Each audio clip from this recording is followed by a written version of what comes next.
स्वागत है आप सबका आज के करंट अफेयर एनालिसिस लेक्चर में, जिसमें Indian express, PIB and other sources से ली गई न्यूज़ को होलिस्टिकली एनालाइज किया जाएगा आपके प्रीलिम्स, मेंस एंड इंटरव्यू को ध्यान में रखते हुए। ये लेक्चर आपके UPSC and state PCS exams के लिए उपयोगी साबित होगा। लेक्चर से रिलेटेड वैल्यू एडिशन की पीडीएफ टेलीग्राम चैनल पर मिल जाएगी, जिसकी लिंक मैं नीचे डिस्क्रिप्शन बॉक्स में दे दूँगी। वहाँ जाके ज्वाइन करना है चैनल डेली करंट अफेयर की पीडीएफ्स के लिए। और इतने दिनों से वीडियोस नहीं आ पा रही है, मैं उसके लिए भी माफ़ी चाहूँगी, क्योंकि मेरी तबीयत बहुत ख़तरनाक तरीके से ख़राब थी, तो जिस वजह से मैं वीडियोस नहीं बना पा रही थी। अब से वीडियोस रेगुलर आएंगे, क्योंकि मेरी हेल्थ पहले से बेटर है। स्टार्ट करते हैं आज के लेक्चर मोटिवेशनल कोट से। Setting goal is the first step in turning the invisible into the visible. यानी कि सबसे पहले आपको गोल बनाना होगा। इनविजिबल क्या है? आपका गोल, आपका लक्ष्य जो अभी आपके पास नहीं है, उसके लिए क्या करना है? गोल सेट करना है, उसके लिए प्लानिंग करनी है। ठीक है, और स्टेप वाइज चलते हुए अपने गोल को, लक्ष्यों को पाना है और उसे विजिबल कर जाना है। मैं महिमा मिश्रा प्रेजेंट करती हूँ इंडियन एक्सप्रेस न्यूज़पेपर। ये इंडेक्स देखते हैं, क्या पढ़ना है, क्यों पढ़ना है। पहली न्यूज़ हम पढ़ेंगे नेवी एडवांस्ड वॉरशिप इम्फाल की। इम्पॉर्टेंट है, UP PCS RO ARO exam अभी आ रहा है, उसके लिए इम्पॉर्टेंट होगी। ठीक है, ब्रह्मोस मिसाइल इसी से रिलेटेड है, पढ़ेंगे। इंटरनेशनल स्पेस स्टेशन से रिलेटेड, ये तो काफ़ी बार आजकल न्यूज़ में है, मैंने ये काफ़ी बार आपको कवर भी करवा दिया, क्योंकि रशिया वगैरह इससे क्या कर रहे हैं, रशिया इससे पुल आउट कर रहा है। ठीक है, और अभी पिछले दिनों ये न्यूज़ में था, फिर से न्यूज़ में आया है, इसलिए मतलब इसीलिए इसे पढ़ना इम्पॉर्टेंट है। निसार सैटेलाइट रिलेटेड है इसी से। H1N2 वायरस ये डिटेक्ट किया गया है पहली बार ह्यूमन में। ये पिग का वायरस होता है। इम्पॉर्टेंट क्लाइमेट टर्म्स हैं प्रीलिम्स के लिए, और कोई सा भी आप एग्ज़ाम दें उसके लिए इम्पॉर्टेंट होगा, क्योंकि उन क्लाइमेट टर्म्स के साथ साथ क्या है, काफ़ी सारी फैक्चुअल इन्फॉर्मेशन भी है। एजेंडा फॉर सीजीआई देखेंगे, ये इससे रिलेटेड एक एडिटोरियल आया है। पहले कुछ मुश्किलें बताई गई हैं सीजीआई के सामने, और बताया गया है कि इसे सॉल्व करना ज़रूरी है। साइबर फ्रॉड, आजकल साइबर फ्रॉड बहुत चल रहा है। ठीक है, सिम कार्ड के थ्रू और ट्रांजैक्शंस में फ्रॉड हो रहा है आजकल, ये भी चीज़ देखेंगे। इसमें कुछ मेजर्स बताए गए हैं ऑथर के द्वारा। पहली न्यूज़ कवर करते हैं। Rajnath unveils crest of navy advanced worship Imphal. Defence minister Rajnath Singh Tuesday. ये सबसे पहले ये याद रखना है कि इम्फाल नाम की एक वॉरशिप जारी की गई है, ठीक है, जिसे फिट किया जाएगा with BrahMos surface to surface missile. अब यहाँ पे इम्पॉर्टेंट क्या हो जाता है, इम्फाल को पढ़ना, मतलब पढ़ना, और ब्रह्मोस को पढ़ना। The ship has a displacement of 7,400 tons. जो भी इम्पॉर्टेंट पॉइंट्स हैं मैं वो सब आपके लिए हाईलाइट करती हूँ, ताकि आपके लिए आपके कोई इम्पॉर्टेंट चीज़ ना छूटे। An overall length of 164 meter, equipped with state-of-art weapons, sensors, including, ये वाला जो कंटेंट है ये जीएस पेपर 3 डिफेंस के लिए इम्पॉर्टेंट है। ठीक है, आपको ये बताना है कि नेवी का भी अपग्रेडेशन हो रहा है। रिसेंटली इम्फाल वॉरशिप क्या उसमें लाई गई, एंड शिप मिसाइल एंड टोरपेडोज। ठीक है, याद रखनी है, ये एंटी शिप मिसाइल है, सॉरी, ये चीज़ें याद रखनी है। यानी कि आपको कंटेंट कैटेगराइज करना है कि ये वाला कंटेंट जीएस पेपर 3 के लिए इम्पॉर्टेंट होगा, ये वाला प्रीलिम्स के लिए इम्पॉर्टेंट होगा, और आगे जो हम ब्रह्मोस पढ़ने वाले हैं ये वाला भी प्रीलिम्स के लिए, और जो UP PCS RO ARO exam आ रहा है यूपी पीएससी के लिए इम्पॉर्टेंट होगा। ठीक है, ब्रह्मोस मिसाइल ये इंडो रशियन का एक जॉइंट वेंचर है। इसकी रेंज कितनी है, 290 किलोमीटर्स। ये फास्टेस्ट क्रूज मिसाइल है वर्ल्ड में, ध्यान रखनी है ये चीज़। ठीक है, ब्रह्मोस, इसका नाम कैसे पड़ा है, दो नदियाँ, भारत की ब्रह्मपुत्रा और रशिया की मोस्कवा, ये जो रिवर्स हैं इन दोनों रिवर्स से नाम पड़ा है ब्रह्मोस का। 2 स्टेज है, सॉलिड प्रोपेलेंट इंजन है फर्स्ट स्टेज में और लिक्विड रामजेट है सेकेंड स्टेज में। मल्टी प्लेटफॉर्म मिसाइल है, काफ़ी सारी जगहों से लॉन्च की जा सकती है, लैंड से, एयर से, सी से। इसके पास मल्टी कैपेबिलिटी मिसाइल है, ये पिन पॉइंट एक्यूरेसी है, ठीक है, एक्यूरेसी अच्छी है, बोथ डे एंड नाइट में काम कर सकती है, ऑल वेदर है यानी कि वेदर कोई सा भी रहे, मौसम कोई सा भी रहे, ये काम करेगी। ये फायर एंड फॉरगेट प्रिंसिपल पे वर्क करती है। ये फॉरगेट प्रिंसिपल कैसे होता है, एक बार मिसाइल फायर कर दी, ठीक है, उसके बाद इसे फर्दर गाइडेंस की ज़रूरत नहीं होती। एक बार लॉन्च कर दी फिर ये इसे गाइडेंस नहीं चाहिए, ठीक है, इसे कहते हैं फायर एंड फॉरगेट प्रिंसिपल, ध्यान रखना है। नेक्स्ट देखते हैं, NASA to train an Indian astronaut for ISS mission means international space mission के लिए नासा ने सोचा है कि वो इंडियन एस्ट्रोनॉट को ट्रेन करेगा। प्राइम मिनिस्टर नरेंद्र मोदी क्या कहते हैं कि अपना space station, Indian space station हम वहाँ पे लॉन्च करेंगे by 2035 and send an Indian to the moon by 2040, ये हमारा एम्बिशन है, ठीक है। अनदर मेजर प्रोग्राम यानी कि इंडिया US के कोलैबोरेशन से एक निसार सैटेलाइट लॉन्च की जाने वाली है 2024 में। ये निसार सैटेलाइट न्यूज़ में है तो पूछा जा सकता है, भले ही 2024 में लॉन्च की जाए, ठीक है। न्यूज़ में चल रही इम्पॉर्टेंट चीज़ें आपके सिलेबस के पॉइंट ऑफ व्यू से, आपके PYQs के पॉइंट ऑफ व्यू से अगर रिलेवेंट है तो पढ़ना ज़रूरी है। निसार सैटेलाइट लॉन्च की जाएगी 2024। ये एक अर्थ ऑब्जर्वेशन सैटेलाइट है that will use radar technology to monitor changes on earth surface, यानी कि अर्थ को एक वगैरह के दौरान क्या चेंजेस आ रहे हैं, ठीक है, अर्थक्वेक की वजह से क्या चेंजेस आ रहे हैं अर्थ के सरफेस पे, ये मॉनिटर करना इस निसार का काम है, ठीक है। निसार सैटेलाइट याद रखना है। ये कौन सी सैटेलाइट है, ये US और इंडिया की कोलैबोरेशन से सैटेलाइट लॉन्च की जाएगी 2024, अर्थ ऑब्जर्वेशन सैटेलाइट है। इंटरनेशनल स्पेस स्टेशन देखेंगे, ये लार्जेस्ट स्ट्रक्चर है जो ह्यूमन के द्वारा बनाया गया है और स्पेस में रखा गया है। ये कहाँ पे फ्लाई करता है, 400 किलोमीटर्स अबव अर्थ, यानी कि लो अर्थ ऑर्बिट। ये वाला जो ऑर्बिट होता है ना, ये लो अर्थ ऑर्बिट होता है। इट सर्कल्स ग्लोब, यानी कि पूरी की पूरी अर्थ को 90 मिनट में कवर कर लेता है, ठीक है। ISS इज बिल्ट, ये कोऑपरेशन से बना है 5 इंटरनेशनल स्पेस एजेंसी से, नासा US की, Roscosmos Russia, JAXA Japan, Canadian space agency and European space agency. ये वही 90 मिनट में अर्थ का एक फुल रेवोल्यूशन कवर कर लेता है, अर्थ के आसपास 90 मिनट में घूम लेता है, यानी कि ये डे एंड नाइट दोनों देखता है 90 मिनट के अंदर।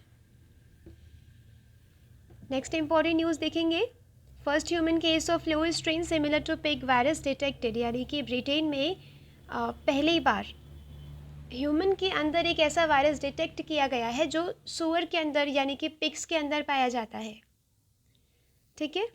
ये फ्लू स्ट्रेन का नाम क्या है, ध्यान रखना है, UPPCS ARO के लिए अगर आप उसके लिए प्रिपेयर कर रहे हैं तो H1N2, ठीक है। ये अभी करंटली सर्कुलेट कर रहा है पिग्स के अंदर, पर ये पाया गया है मानव के अंदर भी, ठीक है। इन्फ्लुएंजा A वायरस सब टाइप H1N2 इज़ अ सब टाइप ऑफ स्पीशीज इन्फ्लुएंजा, जिसे बर्ड फ्लू वायरस भी कहते हैं। ये एंडेमिक है पिग पॉपुलेशन के लिए, पर ओकेजनली पाया जाता है ह्यूमंस में भी। अब यहाँ पे UK कह रहे हैं कि जैसे मिले थे ना पहले वायरस मिले थे, यानी कि 2001 2005 में वायरस जो भी डिटेक्ट किए गए थे उनसे ये वाला अलग है, ठीक है, ये वाला पिग वायरस जो ह्यूमन के अंदर पाया गया है, तो इसीलिए ये कहा जा रहा है कि ये फर्स्ट ह्यूमन के अंदर पाया गया है ये वाला वायरस। नेक्स्ट इम्पॉर्टेंट देखेंगे, बहुत ही ज़्यादा इम्पॉर्टेंट है आपके प्रीलिम्स के लिए भी, मेंस के लिए भी, GS paper 3 and UPPCS RO ARO के लिए भी इम्पॉर्टेंट है। कुछ यहाँ पे की टर्म्स दी गई हैं जिसमें कुछ बच्चों को पता नहीं होती, ठीक है, और कभी कभी कंफ्यूज हो जाते हैं। ध्यान रखनी है यहाँ पे इन टर्म्स को। कॉन्फ्रेंस ऑफ पार्टीज़, ठीक है, जिसे कॉप कहते हैं, यहाँ पे इसकी फुल फॉर्म लिखी है कॉन्फ्रेंस ऑफ पार्टीज़। ये एक इंटरनेशनल क्लाइमेट मीटिंग एक इंटरनेशनल क्लाइमेट मीटिंग है, ऑर्गेनाइज की जाती है बाय यूनाइटेड नेशन एनुअली, ठीक है।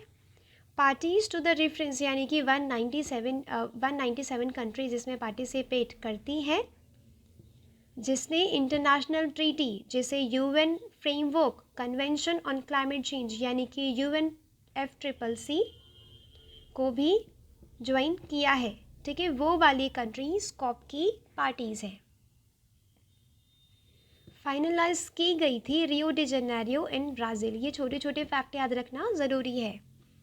The parties to the UNFCCC have pledge to take voluntary action, यानी कि यहाँ की जो पार्टीज़ हैं उन्होंने ये वॉलेंटरी एक्शन लेने की प्लेज ली है कि हम एंथ्रोपोजेनिक एक्शंस को कम करेंगे, क्लाइमेट चेंज जो हो रहा है, ग्लोबल वार्मिंग हो रही है, जलवायु परिवर्तन हो रहा है, उसे कम करने की कोशिश करेंगे, ठीक है। दुबई समिट जो इसका होने वाला है ये COP28, अब COP28 समझ आया होगा कि एक कॉन्फ्रेंस ऑफ पार्टीज़ है जो यूनाइटेड नेशन होस्ट करता है एनुअली, ठीक है। नेक्स्ट देखेंगे पेरिस एग्रीमेंट। COP21 में यानी कि कॉन्फ्रेंस ऑफ पार्टीज़ 21 में पेरिस में 2015 में एक पेरिस एग्रीमेंट लाया गया था क्योटो प्रोटोकॉल को रिप्लेस करके, ठीक है। पेरिस जो एग्रीमेंट था ना उसके तहत भी काफ़ी सारी ऑब्लिगेशंस थी, ठीक है। सबसे पहले तो ये फैक्चुअल इन्फॉर्मेशन याद रखनी है। पेरिस एग्रीमेंट कब आया? 2021 कॉप, ठीक है, कॉन्फ्रेंस ऑफ पार्टीज़ पेरिस में 2015 में, और फोर्स में कब आया? 2016 क्योटो प्रोटोकॉल को रिप्लेस करके आया।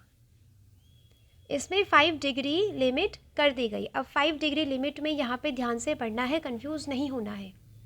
Under the Paris agreement around the world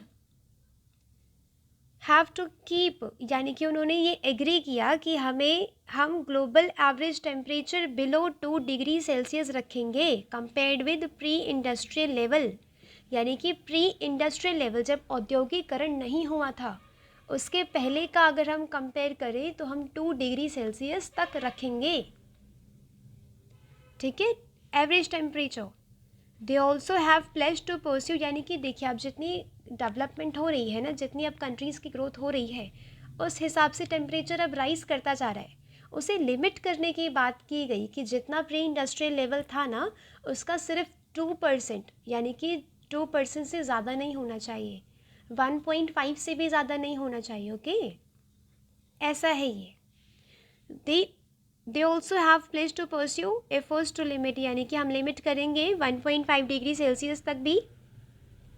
ये इम्पॉर्टेंट थ्रेशहोल्ड है, ठीक है, क्योंकि जैसे जैसे टेम्परेचर राइज हो रहे हैं वैसे वैसे क्लाइमेट की जो एक्सट्रीमिटीज़ हैं वो भी राइज हो रही हैं, जैसे कि सूखा पड़ना, बाढ़ आना, ठीक है, हीट वेव से तो गर्मियों के मौसम में सब परेशान रहते हैं।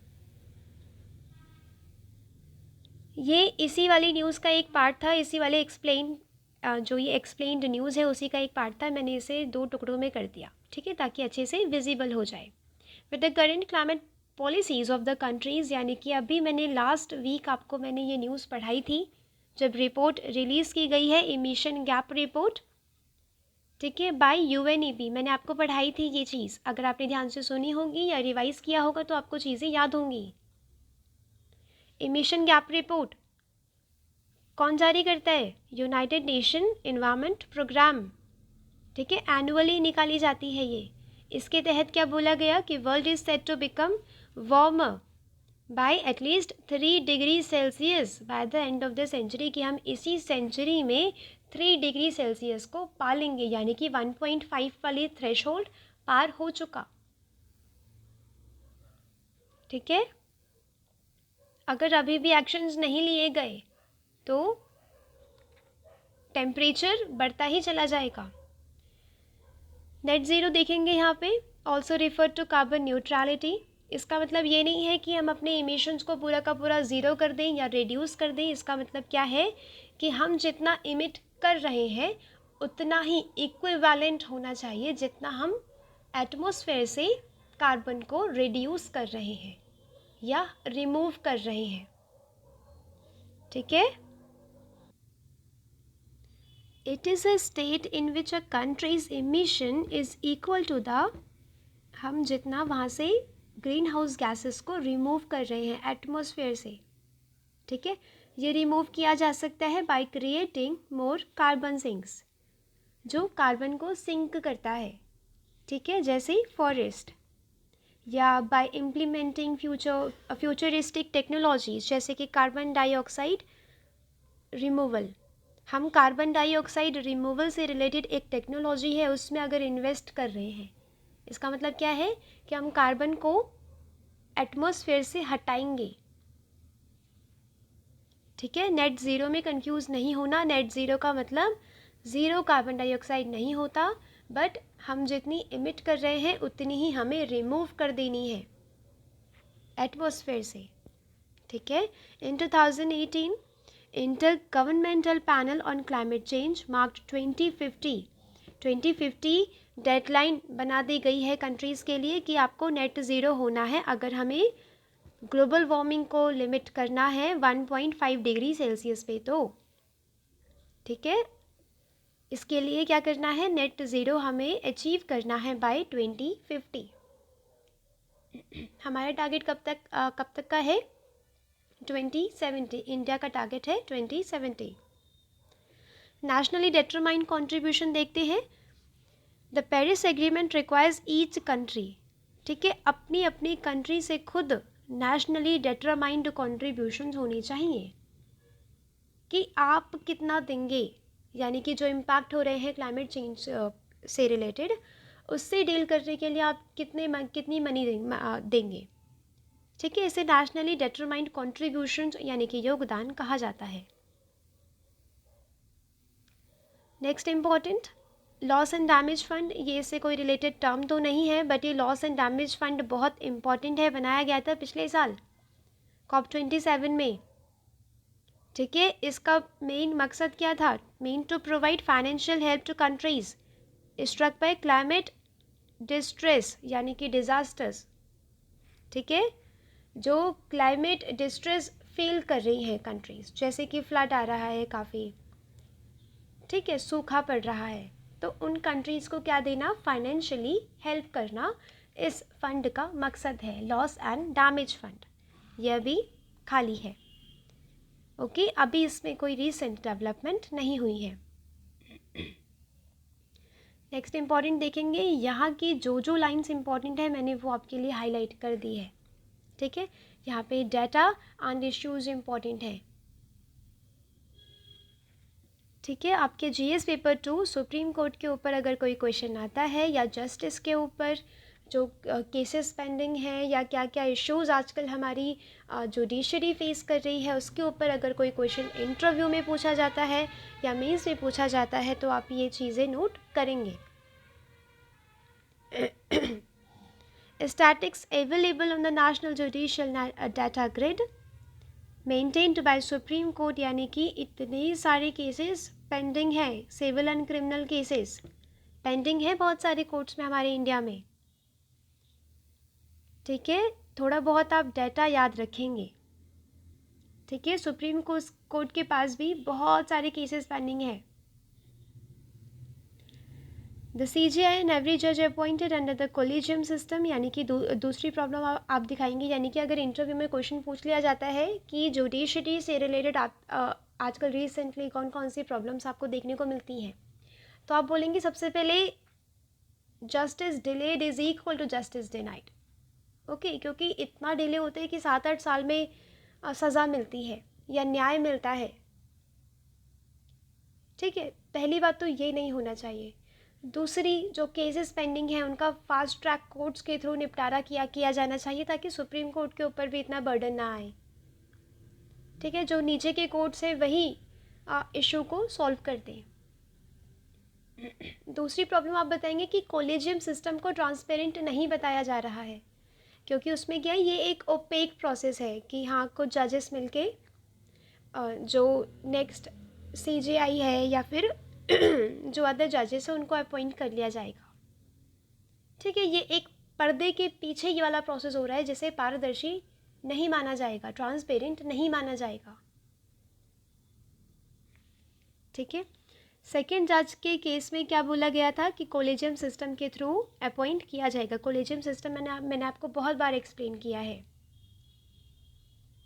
ये किसके लिए कहा गया था कि जुडिशरी की इंडिपेंडेंसी बनी रहे। ठीक है, पॉलिटिकल प्रेशर ना हो, पॉलिटिकल इंटरफेरेंस या इन्फ्लुएंस ना हो, judiciary fair and free work कर सके विदाउट एनी फेयर और फेवर। ठीक है, अब ये माना जा रहा है कि कॉलेजियम सिस्टम उतना ट्रांसपेरेंट नहीं है, पर्दे के पीछे ही लोगों को चुन लिया जाता है, जिस वजह से नेपोटिज्म भी देखा जा रहा है।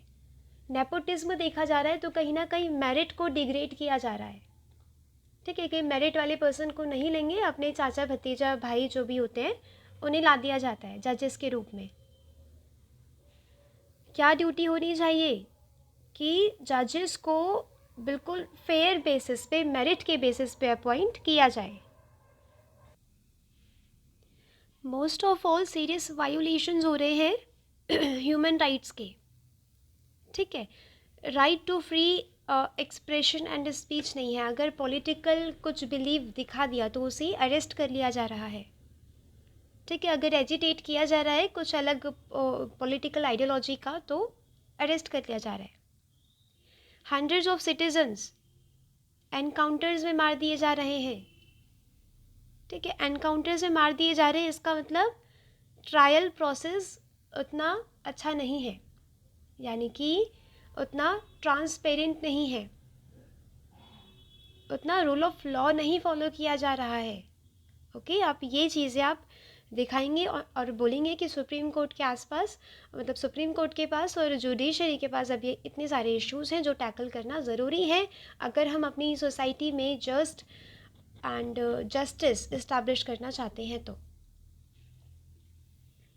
नेक्स्ट ये इम्पॉर्टेंट देखेंगे, फ्रॉड हो रहे हैं आजकल काफ़ी, साइबर फ्रॉड। ठीक है, अब ये स्पेशली आजकल ट्रांजैक्शंस में देखा जा रहा है।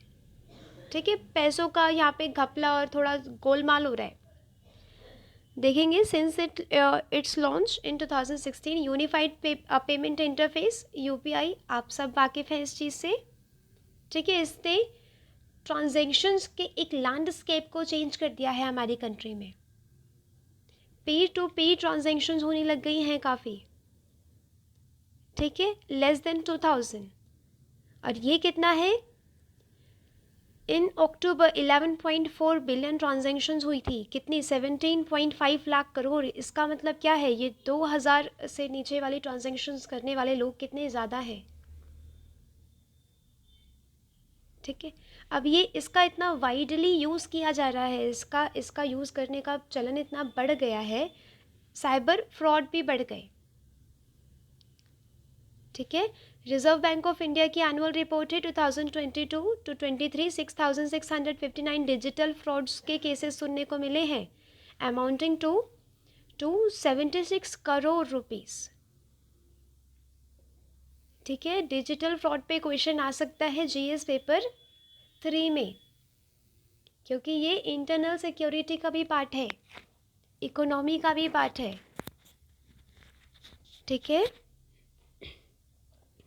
After all, reports have suggested that fraudsters employ a range of techniques. काफ़ी सारे टेक्निक्स यूज़ करते हैं, कुछ तो काफ़ी सोफिस्टिकेटेड, काफ़ी प्रोफेशनल टेक्निक्स है, जैसे कि फिशिंग। ठीक है, malware, fake identity frauds, SIM card cloning, cheat करने के लिए। ओके, इंडिया फ्रॉड से अछूता नहीं रहा है, इंडिया में भी बहुत सारे फ्रॉड्स देखे जाते हैं। As per a report, TransUnion across the world 4.6% of all customers digital transactions ये suspect है to be fraudulent, यानी कि इनके साथ धोखा हो सकता है। अराउंड 4.6% लोग ऐसे हैं। ठीक है। The issue needs to be tackle, यानी कि मल्टीपल लेवल पे ये टैकल करना चाहिए, यानी कि अगर टेक्नोलॉजी से रिलेटेड अगर फ्रॉड हो रहे हैं तो टेक्नोलॉजी को ही उसका तोड़ बनाना पड़ेगा। It requires that players in the payment ecosystem regularly upgrade not only their IT infrastructure but their protocols। ठीक है, जो vulnerabilities है उसे कम किया जा सके। ठीक है, vulnerability का मतलब होता है fragility, कि आप कितने एक्सपोज हैं उस फ्रॉड के लिए। सेकंड क्या है, अ फ्रॉडस्टर उन इंडिविजुअल्स पे अटैक करते हैं, उन इंडिविजुअल्स पे साइबर अटैक करते हैं या साइबर फ्रॉड करने की कोशिश करते हैं जो अवेयर नहीं रहता। ठीक है, आजकल क्या चल रहा है, टेक्नोलॉजी से रिलेटेड, ट्रांजैक्शन से रिलेटेड कैसे अपने आप को सेफ़ एंड सिक्योर रखा जा सकता है, कैसे अपनी सेविंग्स को, मनी को सिक्योर रखा जा सकता है, इसके बारे में अवेयर रहना पड़ेगा। Improving consumer awareness, educating them about newer methods of fraud, यानी कि अलग अलग तरीके से जो फ्रॉड्स किए जा रहे हैं उसके बारे में शिक्षित करना पड़ेगा। ठीक है, अवेयरनेस फैलानी होगी।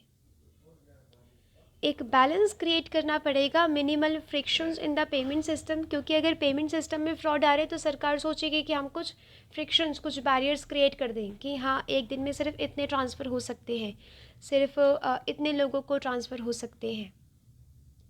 ठीक है, यानी कि ये जो फ्रिक्शंस क्रिएट कर रही है सरकार इसमें, और जो मिनिमाइज़ करने में, यानी कि जो डिजिटल फ्रॉड्स हैं उसे मिनिमाइज़ करने में एक बैलेंस बनाना होगा, क्योंकि जिस तरीके से डिजिटल ट्रांजैक्शंस का यूज़ किया जा रहा है, ठीक है, अब फ्रिक्शंस आप जितना क्रिएट करेंगे कैशलेस इकोनॉमी को बनाने में उतना ही बैरियर क्रिएट होगा। ठीक है, इसीलिए हमें डिजिटल फ्रॉड्स को टैकल करना है मल्टीपल लेवल से। ये चीज़ आपको इंटरव्यू में भी बोलनी है, क्योंकि ये डिजिटल फ्रॉड आजकल बहुत न्यूज़ में है, इंटरव्यू में क्वेश्चन एक्सपेक्ट किया जा सकता है। ठीक है, तो ऐसे करते हैं न्यूज़पेपर का एनालिसिस, कि आपने एक न्यूज़ पढ़ी, उसमें से आप prelims, mains and interview point of view से इंपॉर्टेंट चीज़ें निकालेंगे, एक्सट्रैक्ट करेंगे एंड यूज़ करेंगे उसे अपने आंसर्स में या इंटरव्यू के लिए पॉइंट्स। ठीक है, ये होती है इंटीग्रेटेड प्रिपरेशन। ना सिर्फ प्रीलिम्स के लिए पढ़ना है, ना सिर्फ मेंस के लिए पढ़ना है, आपको इंटरव्यू का भी साथ में लेके चलना है। ठीक है, यही चीज़ें होती हैं, यही जो एडिटोरियल्स है ना, वही आपका एक परसेप्शन क्रिएट करते हैं, आपकी पर्सनालिटी यहाँ से क्रिएट होती है, आपके सोचने का तरीका यहाँ से बिल्ड होता है। ठीक है, न्यूज़पेपर को एनालाइज करते टाइम ये चीज़ें ध्यान में रखनी है। वीडियोस इतने दिनों से नहीं आ पा रही थी, उसके लिए आई एम सो सॉरी, उसके लिए मैं माफ़ी चाहूँगी, क्योंकि मेरी तबीयत ख़राब थी। अब से वीडियोस रेगुलर आएंगी। ठीक है, तो कंटिन्यू रखिएगा, वीडियोस का एनालिसिस नहीं छोड़ना है, क्योंकि वीडियोस का एनालिसिस न्यूज़पेपर का एनालिसिस इम्पॉर्टेंट है। ठीक है, न्यूज़पेपर छोड़ दिया तो नहीं हो पाएगा, अगर आप न्यूज़पेपर नहीं पढ़ते या एनालिसिस नहीं देखते तो नहीं हो पाएगा, ये बात तो पक्की है। ठीक है, ये एग्ज़ाम क्लियर करने के लिए ना न्यूज़पेपर को एक सहारा बना के चलना है, उसे prelims, mains and interview point of view से एनालाइज करना है अच्छे से। ठीक है, तो मिलते हैं कल। Thanks for watching, thank you so much.